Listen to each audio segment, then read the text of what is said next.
तो यार आगे सभी लोगों का स्वागत है हमारे इस यूट्यूब चैनल में।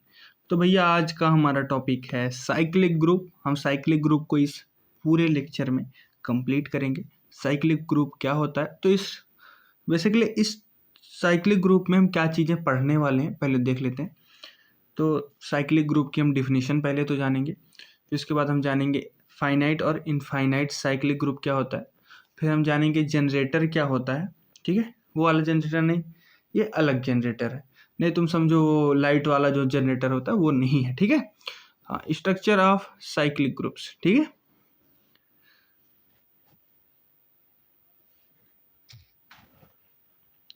अब इसके बाद हमको पढ़ना है सब groups of cyclic group, numbers of generators कैसे निकालते हैं और कुछ इंपॉर्टेंट रिजल्ट्स जो जैम के लिए इंपॉर्टेंट है। ठीक है, तो चलते हैं अगले कॉन्सेप्ट की तरफ। तो भैया साइक्लिक ग्रुप की डिफिनीशन क्या होती है पहले इसके ऊपर बात कर लेते हैं। तो कोई ग्रुप साइक्लिक कब होगा, जब एक एलिमेंट से वो पूरा ग्रुप जो होगा वो जनरेट हो जाए। जैसे कोई एक एलिमेंट ए है, उसी से वो पूरा ग्रुप जो है जनरेट हो जाए। जैसे अगर हम मल्टीप्लिकेशन के रिस्पेक्ट में कहेंगे तो ए टू पावर एन से पूरा ग्रुप जो हो वो जनरेट हो जाए। पर अगर वो प्लस के कह रहा है पर्सपेक्टिव से, तो हम कहेंगे तब उसके लिए एन ए से पूरा ग्रुप क्या हो जाए, जनरेट हो जाए। समझ गए जी, तो यही होता है। और जो ए होता है इसमें, ए जिससे पूरा एलिमेंट जनरेट हो रहे हैं, उसे हम क्या कहते हैं, जनरेटर कहते हैं। मतलब ये एक ऐसा एलिमेंट है जो सारे के सारे एलिमेंट्स को क्या कर रहा है, जनरेट कर रहा है। क्या कर रहा है, जनरेट कर रहा है। ठीक है, चलते हैं अगले कॉन्सेप्ट की तरफ। तो एक एग्जाम्पल की तरफ से समझते थोड़ा सा। जैसे यहाँ पे देखते हैं जेड है और प्लस के रिस्पेक्टिव में कह रहा है। ठीक है, तो प्लस के रिस्पेक्ट में कह रहा 1 है। ठीक है, 1 को एन ए, जैसे हमने कहा था ना एन ए की जगह पे 1 है। ठीक है, तो एन ए हो जाएगा। ठीक है, अब 1 में जिसका भी मल्टीप्लाई करेंगे वही एलिमेंट्स आते रहेंगे। ठीक है, एन की वैल्यू कुछ भी हो सकती है, तो एन की वैल्यू हमने 1 रखी, 1 आया। 2 रखी, 2 आया। और -1 रखी तो -1 आएगा। ठीक है, और -1 को भी ऐसे ही आप एलिमेंट से गुणा कराते जाएंगे, वो एलिमेंट्स आते जाएंगे। ठीक है, समझ रहे हो, इसके एलिमेंट्स आते जाएंगे। तो क्या कर रहा है, ये जनरेट के इन दोनों एलिमेंट्स से क्या कर रहे हैं, इन दोनों एलिमेंट्स से इसके सारे एलिमेंट क्या हो रहे हैं, जनरेट हो जा रहे हैं। ठीक है, तो ये दोनों एलिमेंट क्या हैं, इसके जनरेटर होंगे। क्या होंगे, जनरेटर होंगे। समझ गए, हाँ जी। जेड क्या है, अंडर एडिशन। जेड जो होगा वो अंडर एडिशन एक साइक्लिक ग्रुप होगा। ठीक है, अंडर एडिशन, नॉट मल्टीप्लिकेटिव नहीं होगा। ठीक है, तो कॉम्प्लेक्स रूट्स ऑफ यूनिटी जो होता है, मल्टीप्लिकेटिव ग्रुप जो होता है इसका, वो क्या होता है, वो एक क्या होगा, वो एक साइक्लिक ग्रुप बनाएगा। ठीक है, तो इसको मैं थोड़ा सा कॉम्प्लेक्स रूट ऑफ यूनिटी में आपको बताऊंगा जब कॉम्प्लेक्स नंबर्स हम पढ़ेंगे उस समय। पर अभी कॉम्प्लेक्स रूट्स ऑफ यूनिटी को मैं यहाँ पे जब मैं क्वेश्चन सॉल्व कराऊंगा तब मैं आपको बताऊंगा ये बेहतर तरीके से, क्योंकि अभी इसकी नीड नहीं है हमें। क्यों नहीं नीड है, क्वेश्चन जब हम सॉल्व कराएंगे, जैसे एग्जाम का जब हम क्वेश्चन सॉल्व कराएंगे तब उसमें हम ये चीज़ बताएंगे कि कॉम्प्लेक्स रूट्स ऑफ यूनिटी क्या होता है, इसका यूज कहाँ पे आता है। तो उसको हम एक थोड़ा सा बड़े लेवल पे बताना चाह रहे हैं ना। ऐसे आपको मैं बता दूं कॉम्प्लेक्स रूट ऑफ यूनिटी होता क्या है, तो आप थोड़ा सा हो सकता है इसमें भूल जाएं। पर जब मैं क्वेश्चन करा रहा हूँगा तो क्वेश्चन के साथ में आपको चीज़ें बता रहा हूँगा, तो वो चीज़ें ज़्यादा बेहतर तरीके से आपको समझ में आएंगी। ठीक है, चलते हैं अगले कॉन्सेप्ट की तरफ। Infinite cyclic group. ओके, सो इनफाइनाइट साइक्लिक ग्रुप क्या होता है, जिसमें क्या हो, मतलब ए की पावर एन जो हो वो आइडेंटिटी के बराबर हो। ठीक है, ठीक है, और एन का कोई जो है पॉजिटिव इंटीजर ना मिले, एन की वैल्यू जो है कोई पॉजिटिव इंटीजर ना मिले ही ना, एन की वैल्यू कोई पॉजिटिव इंटीजर मिले ही ना। ठीक है, तब ऐसा कहेंगे कि ग्रुप जो है वो क्या है, ग्रुप क्या है, वो इनफाइनाइट है। ग्रुप क्या है, इनफाइनाइट है। समझ गए जी, अगले कॉन्सेप्ट की तरफ चलते हैं। फाइनाइट साइक्लिक ग्रुप में क्या होता है, अगर ऑर्डर ऑफ ए जो है वो n है ना, तो ये हमारा कुछ ग्रुप होगा, ठीक है ना, ये हमारा कुछ ग्रुप होगा और इसमें एलिमेंट्स क्या होंगे, जितने एलिमेंट्स होंगे उतना ही तो ऑर्डर होगा, हाँ जी, तो इसका ऑर्डर एन ही मिलेगा, हाँ जी मिल गया ना, एन ही मिलेगा, इस वजह से हम कहेंगे कि ये क्या है, एक फाइनाइट ग्रुप है। अगले कॉन्सेप्ट की तरफ चलते हैं, इंपॉर्टेंट थ्योरम है एक, देख लेते हैं थोड़ा सा क्या है, तो स्ट्रक्चर के लिए थ्योरम है, ठीक है। तो every finite cyclic group of order n is isomorphic to Zn, मतलब क्या कर रहा है, मतलब Zn को जो भी सभी फाइनाइट जो सब साइक्लिक ग्रुप होंगे ऑर्डर n के, वो Zn के क्या होंगे, आइसोमॉर्फिक होंगे। अब आइसोमॉर्फिक क्या होता है, आइसोमॉर्फिज्म हम जब पढ़ाएंगे तो वहां पे आपको चीजें बताएंगे, अभी तो ये एक रिजल्ट के रूप में इसको याद करिए, ठीक है, रिजल्ट के रूप में इसलिए याद कीजिए, ये अभी काम होगा हमारे एक रिजल्ट के रूप में, हम इसको जब यूज करेंगे क्वेश्चंस में तो रिजल्ट के रूप में यूज करेंगे, पर आइसोमॉर्फिज्म और होमोमॉर्फिज्म जो हम पढ़ाएंगे तो वहां पे इसको हम डिटेल में समझेंगे, तो इस वजह से अभी हम यहाँ पे ये चीज़ें नहीं बता रहे हैं, ठीक है, हम खाली ये थ्योरम बता दे रहे हैं कि हाँ क्या होता है कि जो फाइनाइट साइक्लिक ग्रुप जो होते हैं सारे फाइनाइट साइक्लिक ग्रुप जो होते हैं ऑर्डर n के, वो आइसोमॉर्फिक होते हैं Zn के, ठीक है, ठीक है, चलते हैं अगले कॉन्सेप्ट की तरफ। तो पावर्स पैटर्न क्या होता है, order of a is equal to n दिया है, ठीक है, अगर a की power k is equal to a की पावर m दिया है, तो जो n जो है वो क्या करेगा, वो डिवाइड करेगा किसको, k माइनस m को, क्या करेगा, k माइनस m को क्या करेगा, डिवाइड करेगा। ये MCQ के लिए जरूरी है, ठीक है, मैं कुछ रिजल्ट्स इसलिए बता रहा हूँ ना, ये रिजल्ट्स हैं, ये रिजल्ट्स हैं, आपको नहीं समझ में आ रहा होगा तो ये रिजल्ट्स हैं, मैं दिखा रहा हूँ, ये पावर्स पैटर्न का एक रिजल्ट है, इसको मैं बहुत डिटेल में नहीं बता रहा, इसी वजह से मैं खाली रिजल्ट के रूप में आपको करा रहा हूँ, जिससे हम खाली क्वेश्चंस में जो है उसका रिजल्ट ही देख पाए। मैं थ्योरम इस वजह से नहीं करा रहा क्योंकि जो है जैम में थ्योरम पूछता नहीं, थ्योरम्स के बारे में जानकारी होनी चाहिए, पर थ्योरम्स के अभी हम कोटेशन को ही जान ले वो बेटर रहेगा। हाँ, इसका अब डिस्क्रिप्टिव कहेंगे तो डिस्क्रिप्टिव का एक अलग वीडियो बन जाएगा कि जिसको डिटेल में कैसे कौन से थ्योरम आपको चाहिए डिटेल में, वो चीज़ें मैं बता दूंगा, पर जितना जैम के लिए सफिशिएंट है वो चीज़ें मैं बता रहा हूँ, ठीक है। चलते हैं अगले कॉन्सेप्ट की तरफ। ओके,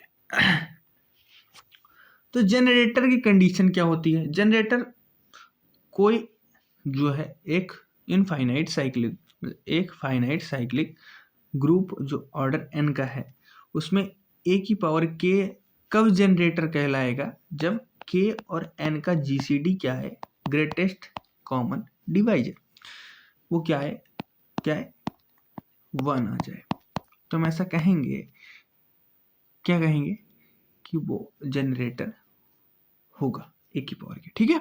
चलते हैं अगले कॉन्सेप्ट की तरफ।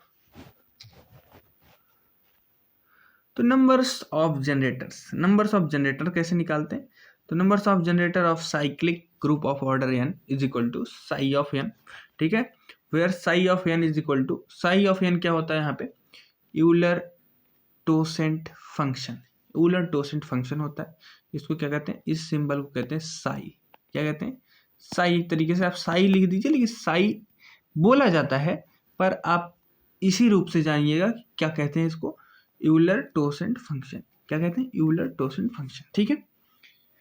एग्जाम्पल, इसका एग्जाम्पल कैसा है, क्या है, Z6 से जो होगा psi of 6 is equal to क्या आ जाएगा हमारे पास, 2 हो जाएगा, क्या हो जाएगा, 2 हो जाएगा, जैसे दिखा रहा हूं मैं थोड़ा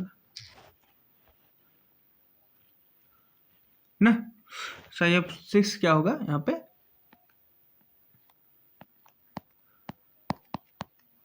2 है, तो कौन कौन से, मतलब इसमें जनरेटर्स कितने हैं ये पूछ रहा है ना, जनरेटर्स कितने हैं, तो Z6 में जनरेटर्स कौन कौन से होंगे, एक तो 1 होगा और एक 5 होगा, और कोई जनरेटर्स होगा नहीं, 2 ही जनरेटर होंगे।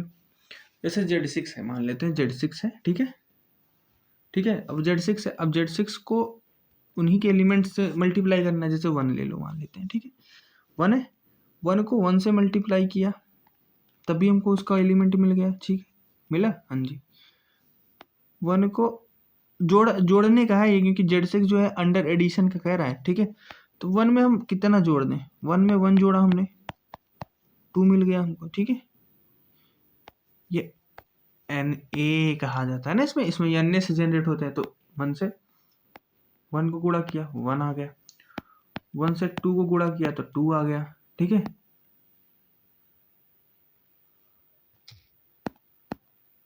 ना। 1 से 3 को गुणा किया 3 आ गया ना। अब 1 से 6 को गुणा करेंगे तो क्या आएगा, 6 भी आ जाएगा। पर इसमें कितने एलिमेंट, एक 0 एलिमेंट भी होगा, हाँ जी होगा ना, एक 0 एलिमेंट भी तो होगा, हाँ जी होगा। तो ठीक है, अब 5 से क्या करेंगे, 5 से जैसे ही 1 को करेंगे तो 5 आ जाएगा, 5 से जैसे 2 को करेंगे तो क्या आ जाएगा हमारा, 4 आ जाएगा। 5 से जैसे हम 3 को करेंगे तो हमारे पास क्या आ जाएगा, 3 आ जाएगा। 5 से जैसे ही हम 4 को करेंगे तो हमारे पास क्या आ जाएगा, 2 आ जाएगा। 5 से जैसे ही हम 5 को करेंगे तो हमको क्या आ जाएगा, 1 मिल जाएगा, ठीक है। तो ये एलिमेंट्स हम जनरेट कर सकते हैं इन्हीं दोनों से, वो पूरे के पूरे एलिमेंट को ही जनरेट कर सकते हैं। इस वजह से हम ऐसा कहेंगे कि जो है ये, और 5 को 6 से जैसे ही आप करेंगे तो क्या आ जाएगा, 30, जो कि हमारा 0, मतलब 0 आ जाएगा कुल मिला के। इस वजह से हम कहेंगे कि ये दोनों एलिमेंट्स क्या कर रहे हैं, जनरेट कर रहे हैं, पूरे के पूरे हमारे सेट को ही जनरेट कर देना है। इस वजह से पूरे पूरे ग्रुप को ही जनरेट कर दे रहे हैं। इस वजह से ये क्या है, इस साइक्लिक ग्रुप क्या है, ये जनरेट करता है, ठीक है। चलते हैं अगले कॉन्सेप्ट की तरफ। हाँ, तो सब ग्रुप्स ऑफ साइक्लिक ग्रुप्स क्या होता है, पहले मेन थ्योरम देख लेते हैं। मेन थ्योरम इसकी क्या है, तो इफ जी साइक्लिक, मतलब साइक्लिक ग्रुप है किसका, ऑर्डर n का, ठीक है। तो for every divisor d of n का जो कोई भी डिवाइजर होगा, मतलब जितने भी डिवाइजर हैं वो क्या होंगे, उनके लिए एग्जिस्ट करेगा, वो एग्जिस्ट करेगा एग्जैक्टली वन सब ग्रुप ऑफ ऑर्डर, ठीक है। n ऑर्डर का एक एलिमेंट, एक सब ग्रुप जो है वो जरूर मिलेगा इसको, ठीक है। हाँ जी, चलते हैं देखते हैं थोड़ा सा इसको। और ये एक्सट्रीमली, ये बहुत इंपॉर्टेंट प्रॉपर्टी, बहुत ही ज़्यादा इंपॉर्टेंट प्रॉपर्टी, ठीक है। चलते हैं अगले कॉन्सेप्ट की तरफ। कंस्ट्रक्शन ऑफ सब ग्रुप। सब ग्रुप का कंस्ट्रक्शन कैसे होता है, जैसे G इज इक्वल टू ऐसा दिया हुआ है, हाँ जी भैया, ठीक है।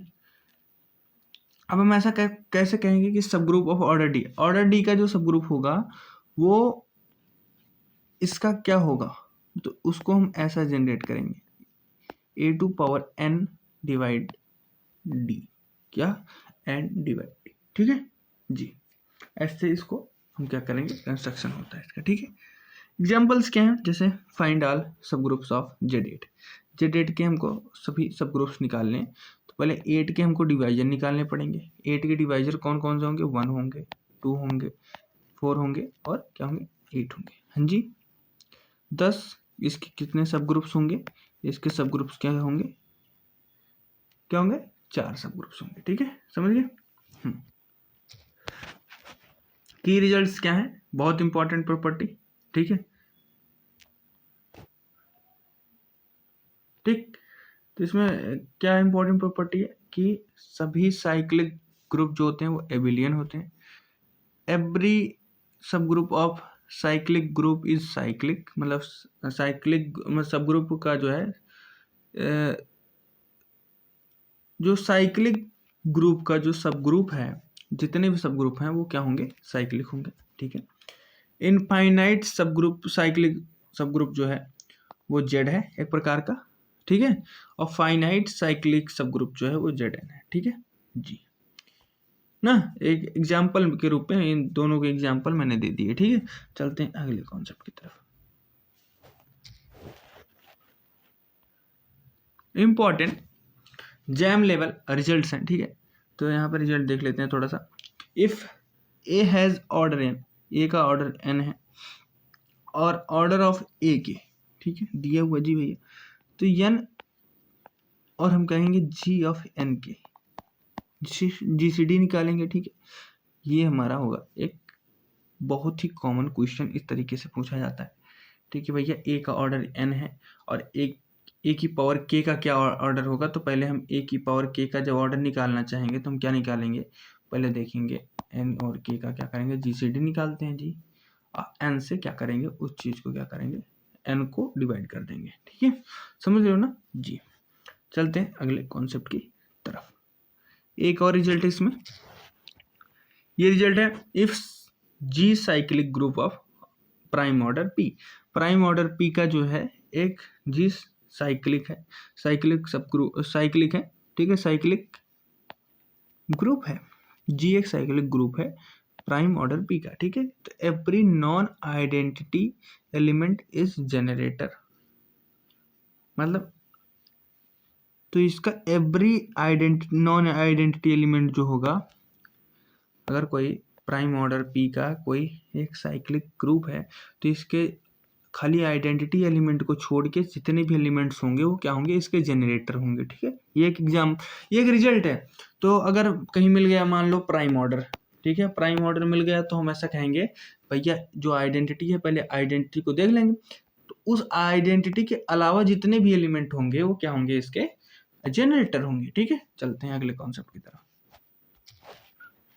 तो ये प्रैक्टिस क्वेश्चन देख लेते हैं, ये चारों क्वेश्चन दिए हुए हैं यहाँ पे, इनका सॉल्यूशन भी देखेंगे।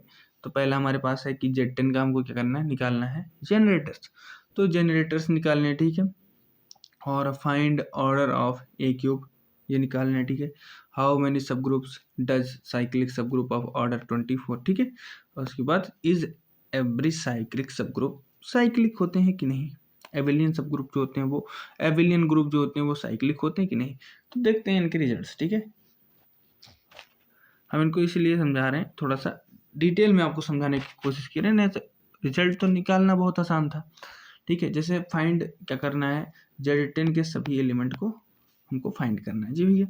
तो मान लेते हैं ए कोई इसका क्या है, जनरेटर होना चाहिए। ठीक है, जैसे हाँ जी, जनरेटर होना चाहिए ना, तो ए कोई हमारा ऐसा एलिमेंट होना चाहिए जनरेटर जिससे हम पूरा एलिमेंट जनरेट करा पाए। ठीक है, तो इसका जीसीडी कितना होना चाहिए, 1 होना चाहिए, तभी ये जनरेटर बन पाएगा। हाँ जी ना, तो इसीलिए मैं प्रॉपर्टी के हिसाब से तुम्हें समझा रहा हूँ। फिर उसके बाद देखते हैं आगे मैं इसमें क्या किया मैंने किया, अब 1 से 9 तक हम चेक करते हैं किसका जीसीडी जो है, इसका क्या आ रहा है, किसका जीसीडी जो है वो आ रहा है, क्या आ रहा है, वो हमारा जो है वो 1 आ रहा है।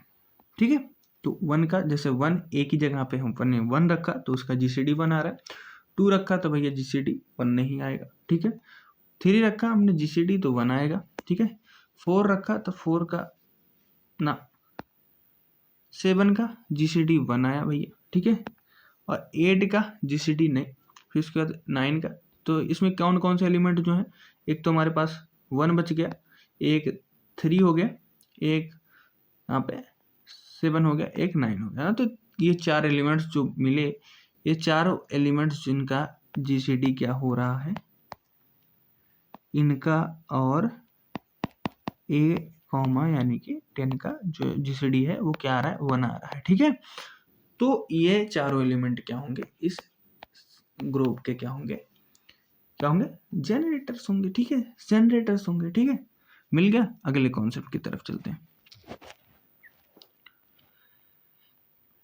तब ए क्यूब का कह रहा है order of A is equal to 12 दिया हुआ है। हाँ जी, तो ए क्यूब का ऑर्डर निकालना है। ठीक है, ए क्यूब का तुम्हें ऑर्डर निकालना है, तो क्या कहता है, ऑर्डर ऑफ ए के कितना होता था ना, ऑर्डर ऑफ ए क्या होता था, फार्मूला हमने बताया ही था, ऑर्डर ऑफ ए यानी एन ना, तो ऑर्डर ऑफ ए कितना दिया, 12 दिया।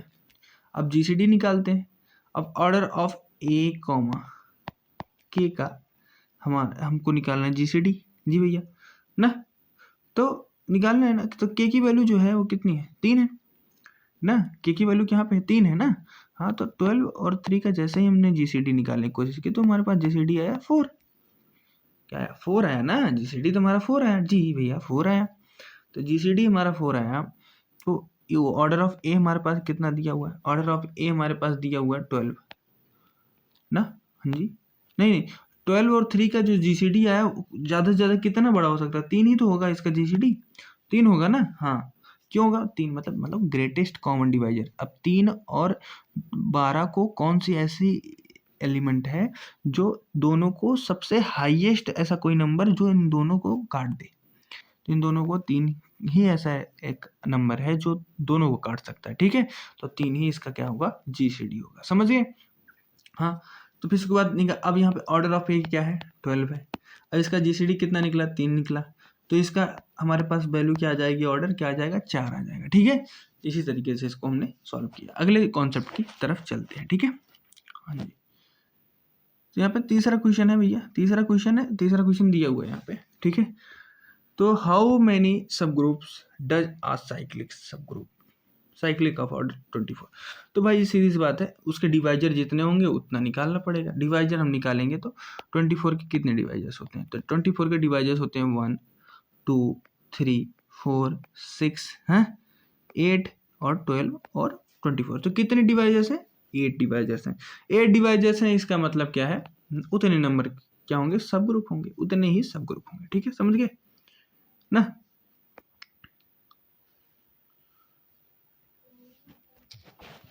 हो गया, 8 सब ग्रुप हो गए ना। अब चौथा देख लेते हैं कि एबिलियन सब ग्रुप, एबिलियन ग्रुप जो होता है वो सब साइक्लिक होता है कि नहीं होता ना। तो भैया इसका डायरेक्टली आंसर है नो। अब इसको एक काउंटर एग्जांपल से हम समझते हैं। काउंटर एग्जांपल ऐसा कि Z2 इंटू Z2, ये क्या है, एक एबिलियन ग्रुप है पर साइक्लिक क्यों नहीं है। अब साइक्लिक क्यों नहीं है, इसके थोड़ा सा देखते हैं ना। अब ये साइक्लिक क्यों नहीं है भाई ना, साइक्लिक क्यों नहीं है, क्योंकि इसका जो है सिंगल एलिमेंट जो है वो क्या कर रहा है, वो ग्रुप को जनरेट नहीं करता है। क्या करता है, ग्रुप को जनरेट नहीं करता है।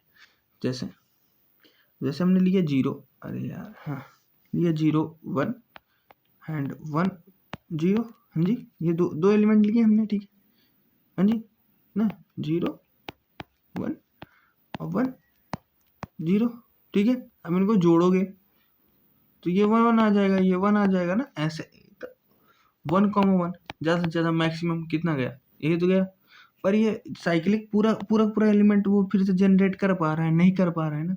और पूरा एलिमेंट जब जनरेट ही नहीं कर पा रहा है एक सिंगल एलिमेंट, तो हम ऐसा कह सकते हैं कोई एलिमेंट ऐसा मिला ही नहीं जो पूरे ग्रुप को ही जनरेट कर पाए। तो हम ऐसा कहेंगे कि ये क्या है, एक साइक्लिक ग्रुप नहीं होता है, एक एबिलियन ग्रुप। हर एबिलियन ग्रुप जो होता है वो साइक्लिक ग्रुप नहीं होता, पर हर साइक्लिक ग्रुप क्या होता है, वो एक एबिलियन ग्रुप होता है, ठीक है। ये एक रिजल्ट है, इसको भी जानने रहिए, ठीक है। चलते हैं अगले कॉन्सेप्ट की तरफ। जैसे यहाँ पर लिखा है every cyclic group is एबिलियन but every abelian group cyclic नहीं होता है, समझ गए। अगले कॉन्सेप्ट की तरफ चलते हैं। तो भैया हमने क्या क्या चीज़ें पढ़ी, हमने ये चीज़ें पढ़ी, definition of cyclic subgroup. Cyclic group मतलब finite and infinite case, structure theorem, generated condition, और उसके बाद साई ऑफ यानी जनरेटर्स क्या होते हैं, नंबर ऑफ जनरेटर्स मतलब, और उसके बाद यहाँ पे दिया हुआ unique sub group for each divisor, order of A की पावर के फार्मूला। फिर उसके बाद IT जैम पर्सपेक्टिव क्या, IT जैम में टाइप क्या होते हैं, किस टाइप के क्वेश्चन ज़्यादा पूछे जाते हैं ना। तो ऑर्डर ऑफ ए की पावर के पूछ लेता है, ठीक है, ये ज़्यादा पूछेगा।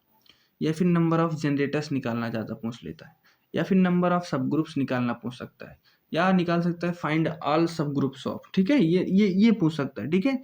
आइसोमॉर्फिक स्ट्रक्चर पूछ सकता है, ठीक है। ये चीज़ें आपको देखनी पड़ेंगी, ठीक है। तो इन्हीं टाइप के ज़्यादातर क्वेश्चंस आते हैं, तो आपको यही सब, इसीलिए मैंने यहाँ पे ही क्वेश्चंस को, यही टॉपिक्स को ज़्यादा डिस्कस किया ही है यहाँ पे। तो चलते हैं अगले कॉन्सेप्ट की तरफ। वैसे ख़त्म हो चुका है आपका पूरा मैंने ख़त्म ही कर दिया है, ठीक है। तो ये पूरा ख़त्म हो चुका है ये हमारा टॉपिक। तो मिलते हैं यार अगले वीडियो में, और यार सब्सक्राइब वगैरह कर दो यार, क्योंकि ज़रूरत है, अभी बहुत सारे बच्चों को पास पहुंचना है, क्योंकि बहुत अच्छा कंटेंट देने की कोशिश कर रहा हूँ, बहुत मेहनत कर रहा हूँ। तो ठीक है यार, थोड़ा सा सपोर्ट कर दो। और इसके लिए मैं जैसे ही ग्रुप थ्योरी में पूरा कंप्लीट करता हूँ, तो उसी तरीके से मैं ग्रुप थ्योरी का फिर PYQ भी लेकर आऊँगा, हर चैप्टर वाइज में PYQ लेके आऊँगा। तो वहाँ पे हम बात कर रहे होंगे पूरा का पूरा कैसे इसको सॉल्व करते हैं, ठीक है। तो यार जल्दी से सब्सक्राइब कर दो, क्या करो, सब्सक्राइब करो बस। प्लेलिस्ट बन चुकी है, प्लेलिस्ट मैंने ग्रुप थ्योरी नाम से बनाई है, तो वहाँ से आप पूरे लेक्चर्स को पा सकते हैं। ठीक है, चलते हैं, मिलते हैं अगले वीडियो में। धन्यवाद।